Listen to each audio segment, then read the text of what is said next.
Mesdames et messieurs, bonsoir, je suis Vincent Kameni. Ce soir, je vais vous montrer une vidéo dont je suis tombé sur une chaîne togolaise qui s'appelle New World TV.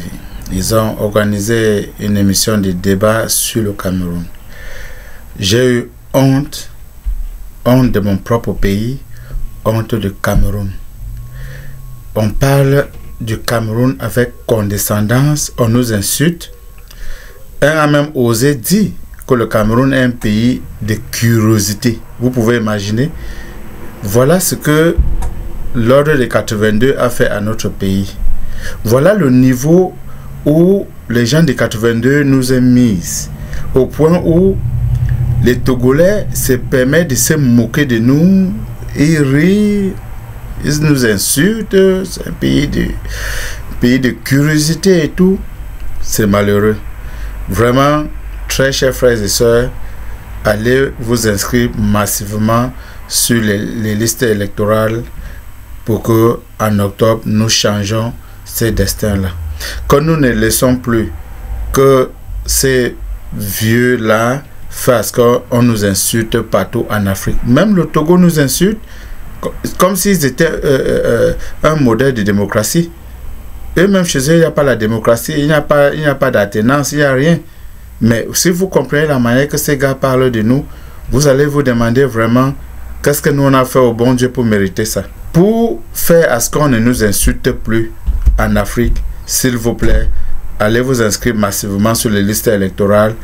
En octobre, nous allons aller voter pour chasser ces gens-là, pour que le respect du Cameroun, le respect que les autres pays africains avaient pour le Cameroun, le respect que le pays du monde entier avait pour le Cameroun, pour restaurer ces respects-là, pour que dorénavant, que les gens ne se moquent plus de nous de la sorte. Vraiment, j'ai mal. Merci. Regardez cette vidéo jusqu'à la fin. N'oubliez pas de nous dire en commentaire ce que vous pensez de ces panélistes-là qui se moquent de nous. Vraiment, ça m'a vraiment touché au plus fond de moi. Vous voyez que j'ai porté le noir pour faire ces vidéos-là parce que je n'arrive pas à comprendre. Je n'arrive pas à comprendre qu'on parle du Cameroun de la sorte. Mesdames et messieurs, merci. Regardez cette vidéo jusqu'à la fin. N'oubliez pas de la liker, de la partager et de nous dire en commentaire ce que vous en pensez. Voilà. Merci beaucoup et bonne soirée à vous. Bye bye. Nous parlons à présent du Cameroun. Des prélats de l'Église catholique appellent à l'alternance politique. Réaction ces derniers temps dans l'Église catholique au Cameroun par rapport aux ambitions politique continue du président Paul Biya qui, dans ses vœux à la nation, effectivement, a martelé sa détermination à continuer à servir le Cameroun, même s'il n'a pas dit clairement qu'il sera encore candidat. Dire ces mots dans ce contexte où, à 93 ans, on estime qu'il est assez vieux pour laisser le pouvoir, a suscité des réactions non seulement des hommes politiques, puisque c'est de leur devoir, mais aussi, cette fois-ci, de l'Église catholique au Cameroun, et c'est de cela que nous parlerons. Plusieurs évêques ou prêtres, disons-le comme ça, ont pris la parole pour se prononcer en faveur plutôt d'une alternance et demander qu'il y ait de nouveaux sang pour diriger le Cameroun. Nous en parlons avec nos invités. Je veux bien commencer par vous, Firmin Teko Agbo. À 93 ans, la détermination de Paul Biya à servir le Cameroun reste intacte. Cela pourrait sous-entendre pour certains qu'il veut encore aller à la présidentielle qui s'annonce, et cela ne plaît pas, surtout à la classe politique et à l'Église catholique au Cameroun. Non, la première question est de savoir si sa détermination n'est pas intacte, parce qu'un vieux de 93 ans qui vient encore devant les caméras, malgré sa maladie, malgré son âge avancé, malgré son âge, oui, malgré son âge avancé, il dit je suis déterminé à vous servir, il faut l'applaudir quand même. Il est déterminé, il a une détermination intacte, donc il faut croire en sa sincérité, parce que peut-être on serait à la place d'autres vieux, il se dirait, ou il nous dirait simplement que bon, moi je suis tellement fatigué, mais lui il faut applaudir quand même sa détermination. C'est un citoyen modèle. C'est un citoyen modèle, c'est un citoyen modèle qui a beaucoup fait pour le Cameroun. Il est à la tête du Cameroun, ça fait plus de 40 ans. Moi j'ai juste à faire deux observations. Est-ce que à 93 ans, vous passez la plupart de votre temps ailleurs, hors du Cameroun, et qu'aujourd'hui vous vous positionnez encore devant les caméras pour dire je suis déterminé à servir le pays, ça veut dire que en réalité vous ne donnez pas une bonne image à votre pays. Qu'est-ce que vous voulez promouvoir quand on voit un peu tout ce qui se passe dans la zone autour de vous, dans le monde? Qu'est-ce que vous voulez encore donner? À 93 ans, vous perdez déjà une grande partie de votre faculté. Et à 93 ans, vous voulez faire quoi encore? Et que vous ne maîtrisez pratiquement plus rien. Vous êtes un chef d'État qui ne connaît même pas ses ministres. Vous êtes un chef d'État qui n'avait même pas... Ça, c'est vous qui le dites. C'est lui qui nomme ses ministres. Ça se passe lors des séances d'inauguration. Paul Biya, c'est pendant ces séances d'inauguration qu'il demande et qui dit, vous c'est... Et c'est là on lui dit, non, c'est le ministre de l'Agriculture. Et puis il dit, ah bon, félicitations. Et puis il va, on dit, non, on dit, c'est lui, c'est le ministre des Sports. Et puis il dit, ah bon, félicitations. Et c'est ce qu'il fait tout le temps. C'est-à-dire, quand vous discutez un peu avec les Camerounais, avec une partie du pouvoir camerounais, c'est-à-dire, on dit par exemple, vous voulez voir, vous êtes ministre du port de Paul Biya, il ne vous reçoit pas. Vous pouvez avoir un problème et vous allez demander à voir le ministre. Si vous avez des soucis, vous discutez avec le Premier ministre, et même le Premier ministre, il revêt tout au secrétariat général de la présidence de la République camerounaise. Vous n'avez aucun contact avec le chef de l'État. On ne peut pas diriger un pays comme ça parce qu'en réalité, il est fatigué. Il sait que le système qu'il a mis en place ne peut pas permettre à ce qu'on lui fasse un coup d'État. Le système qu'il a mis en place, c'est-à-dire pour voler, pour tout faire, tout ça. Mais convoiter le fauteuil présidentiel, ça vous sera difficile. Parce que quand vous allez commencer, maintenant vous ne pouvez pas aboutir à ça. C'est-à-dire c'est un système qu'il a mis en place. Et il sait, là, il dit, bon, entre vous, dirigez-vous. Il n'a aucune orientation pour le pays. À 93 ans déjà, vieux, fatigué, vous pouvez laisser le pouvoir. Vous pouvez laisser le pouvoir. S'il avait peut-être 50 ans, s'il avait 60 ans, peut-être 70 ans, on peut dire oui, il peut continuer. Parce que la deuxième chose que moi je voudrais faire, vous savez, ça, en fait, moi je suis toujours contre la limitation de mandat. Si un peuple dit, c'est celui-là que moi je veux, oui, on peut.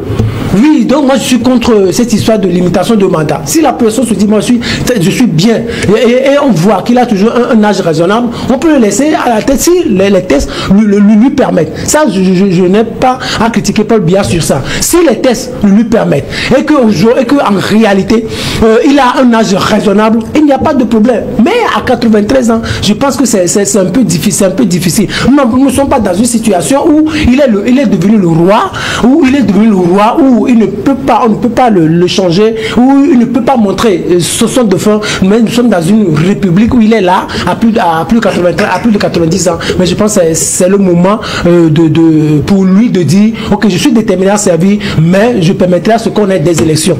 C'est cette année. S'il arrive à faire ça, moi je pense que c'est une très bonne chose. Ok, alors, Prosper Agboklo, Paul Biya, 93 ans, même détermination à servir son pays, mais malheureusement, le prélat ne le voit pas de la même manière, ou du moins, l'Église catholique pense qu'il faut quand même du sang frais. Apparemment, Paul Biya n'est pas fatigué de servir les Camerounais. Oui, moi je crois que les églises telles qu'elles sont font partie aussi des problèmes qui minent la gouvernance en Afrique. Est-ce qu'il fallait attendre à ce que Paul Biya ait 93 ans pour se prononcer? Paul Biya est arrivé en 82. Quelle a été l'attitude de l'Église catholique vis-à-vis du pouvoir camerounais? Et que c'est maintenant qu'on se prononce sur le fait qu'il veuille prolonger ou bien rester encore sur la tête. Peut-être qu'on se dit, bon, arrivé un moment, il va décider de se retirer, mais quand ce moment il ne vient jamais... Mais la Constitution est là, elle est là. Il faut qu'on le dise. Il y a ce problème-là. Qu'on dise aux Africains que les églises aussi prennent part active, qu'ils se prononcent, qu'ils ne fassent pas de l'hypocrisie. Moi, je compte sur cela. Quel avantage ils n'ont pas à tirer comme on appelle, de la survie politique au pouvoir de Paul Biya. Bon, maintenant, s'ils le disent, quelle est l'alternative qu'ils proposent? La question reste là. Donc il ne suffit pas de dire non, tu ne peux plus continuer, il faut proposer des alternatives. Donc pour moi, l'alternative qu'ils proposent, c'est une alternance politique. L'alternance comment? Qu'on ouvre l'espace politique pour permettre à d'autres personnes. C'est maintenant qu'ils trouvent le sujet poignant. Vous pensez que l'Église ne s'est pas vite prononcée sur la question au Cameroun? Oui, vous savez, les États fonctionnent de la même manière que les églises. Vous savez, on parle de constitution, oui, on élit le président, mais le président, c'est lui qui dit tout, c'est lui qui impose tout. C'est ça.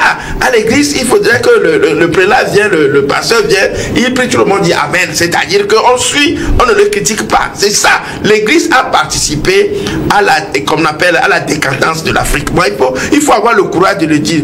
Vous regardez à peu près, quand la situation vient, ils se taisent la plupart du temps, ou bien ils font des déclarations, je dirais, sporadiques, et après, ça reste là. Regardez à peu près ce que dit l'église aujourd'hui. Ça crée même parfois la division et crée des crises politiques dans le pays. Vous allez voir, le prélat s'est prononcé. Combien vont le soutenir pour que, comme on appelle, l'action demandée soit posée. Vous allez voir, les prochaines élections, Paul Biya sera toujours là. Je ne prédis pas sa mort. Hein. Nous sommes en direct sur une chaîne de télé. J'ai dit, nous sommes tous... Paul Biya sera toujours là, c'est bien. Oui, toujours là. Donc je dis, si tel est le cas, il n'a qu'à dire qu'on fasse de l'alternance, c'est vague. Qu'est-ce qu'il propose? C'est ça. Donc pour moi aujourd'hui, tout ça là, je crois que c'est des subterfuges pour faire croire que bon, l'église, elle n'est pas complice de ce qui se passe. Pour vous, l'église est complice? Elle est complice de ce qui se passe. Depuis, c'est pourquoi je dis depuis 82 qu'il est là. Il y a eu tellement d'eau qui ont coulé sous le pont. Et il y avait même la question comme on l'appelle, de John Fundi qui, je crois qu'il n'est plus.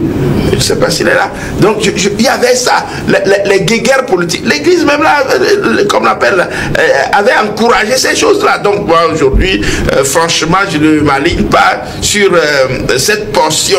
C'est vrai, Paul Biya, il est sénile, il est frappé par la sénilité, je dirais même avancée. À lui de voir aujourd'hui s'il peut partir, mais il est soutenu là-bas par des lobbies. C'est ces lobbies. Firmin le disait tout à l'heure. C'est-à-dire que ce n'est plus lui qui gouverne en réalité. Il est là comme, excusez-moi le mot, un pantin qui est là et que franchement autour de lui tourne un certain nombre donc de personnalités dans son cercle, dans son environnement, mais réellement ce n'est pas lui qui dirige encore le Cameroun. En tout cas, on sait que pour vous, tout vient toujours d'ailleurs. Louis Kamako, Paul Biya, quoi qu'on dise sur son âge, se sont toujours prêts à servir son pays, le Cameroun. Sa détermination n'a pas changé. Sauf que malgré cette détermination, certains pensent qu'il devrait aussi céder un peu le pouvoir à d'autres personnes. Oui, avant de répondre à ta question, je voudrais juste dire que je partage en partie l'analyse de Prosper Agbokou quand il dit que l'Église est complice de la situation dictatoriale en Afrique. Je crois que ça me rappelle la faille fétiche qu'on nous a appris au collège, je crois. On disait que la religion est l'opium du peuple. Et donc c'est pour cela que dans beaucoup de pays où les gens sont animés de cette volonté-là de vivre aussi longtemps au pouvoir, ils permettent en fait aux églises de se façonner, de se multiplier. On donne des agréments de création des églises à tout le monde. Et ça, et justement à l'église, on vous apprendra à réciter le verset qui dit toute autorité vient de Dieu. Et donc c'est pour dire que ceux qui sont là, ceux qui vous gouvernent, ils sont choisis par Dieu et que vous ne devez pas les contester si vous voulez réellement aller au paradis. Donc c'est pour ça je dis que je partage en partie son analyse, mais ça ne devait être pas comme ça, parce que quand vous voyez l'église catholique se prononcer, surtout ce prélat-là, qui au cours de son homélie est revenu sur la situation, c'est juste parce qu'à un moment donné, il a vu que l'église lui impose ce qu'on appelle la doctrine sociale de l'église. La doctrine sociale de l'église qui recommande en fait aux évêques ou bien aux hommes de Dieu de rechercher ce qu'on appelle la dignité de l'être humain, de chercher la solidarité, de chercher que les fidèles soient épanouis. Que les fidèles soient épanouis et que tout le monde vive de façon équitable dans son propre pays. Et donc, au Cameroun, c'est pas le cas. Ce n'est pas le cas malheureusement. Les uns les autres ont essayé de décrypter la situation sociopolitique au Cameroun. Je pense que ce pays-là, c'est une curiosité. Vous avez un régime en fait qui est vieillissant. Vous avez un président de l'Assemblée nationale qui a 85 ans. Vous avez le président du Sénat qui a 91 ans. Donc c'est des hommes politiques qui sont presque à l'automne de leur vie. Et ce sont ces messieurs-là qui prennent des décisions au détriment d'une population qui a 60% de la population qui est jeune. C'est tellement dramatique parce que Fimel le disait tout à l'heure qu'à un certain âge, on n'a plus la capacité en fait de réfléchir. Le coefficient intellectuel devient défaillant. Et donc c'est pour ça qu'au Cameroun, vous allez justement rendre que les choses sont souvent sans dessous. Le Cameroun, c'est une curiosité en Afrique, comme je le dis. Mais malheureusement, malheureusement, personne ne lève son petit doigt pour justement dénoncer ce genre de choses. C'est pour ça que je salue le courage de ce président-là. Mais malheureusement, c'est pour cela d'ailleurs que je suis tenté encore de rejoindre Prosper. Je ne pense pas que le président va être soutenu. Parce que l'Église en soi, au corps de la conférence des évêques du Cameroun, il y a certainement certains de ces évêques-là qui ont pris fait cause pour la gouvernance de Paul Biya. Et c'est là où ça devient encore plus dangereux. Parce qu'il y a des gens qui ont décidé justement de poursuivre en fait leurs intérêts personnels au détriment de l'intérêt général de la population. Donc je pense que c'est un coup de cœur, c'est une sortie assez salutaire de la part de cet évêque-là, mais malheureusement, je pense que sa voix sera la seule voix qui va résonner dans le désert.